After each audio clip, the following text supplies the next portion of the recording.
দুই বিমান ঠেসে কলম্বিয়ার অবৈধ অভিবাসী ফেরত পাঠানোকে কেন্দ্র করে দিনভর নাটকীয়তা চলে ওয়াশিংটন বোগোতার। কোনো বার্তা ছাড়াই এভাবেই নিজ দেশের নাগরিক পাঠানোয় উড়োজাহাজ দুটি অবতরণ করতে দেয়নি কলম্বিয়া। এ নিয়ে তেলেবেগুনে জ্বলে ওঠে ট্রাম্প প্রশাসন। শুরু হয় পাল্টাপাল্টি 25% কর আরোপের হুমকি। কলম্বিয়ার প্রেসিডেন্ট গুস্তাভো পেত্রোর দাবি, তার নাগরিকদের অপরাধীর মতো ফেরত পাঠানো গ্রহণযোগ্য নয়। অবৈধ অভিবাসীদের ফেরত ও শুল্ক আরোপ ইস্যুতে শেষমেশ সমঝোতায় পৌঁছায় দুই দেশ।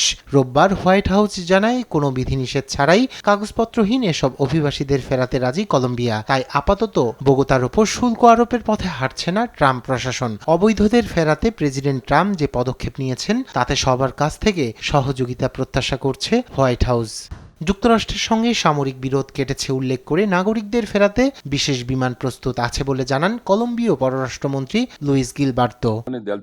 যুক্তরাষ্ট্রের সঙ্গে জটিলতা কেটেছে, নাগরিকদের ফিরিয়ে আনতে আমাদের বিশেষ বিমান আছে। আশা করি এতে তারা ভালোভাবেই ফিরতে পারবে।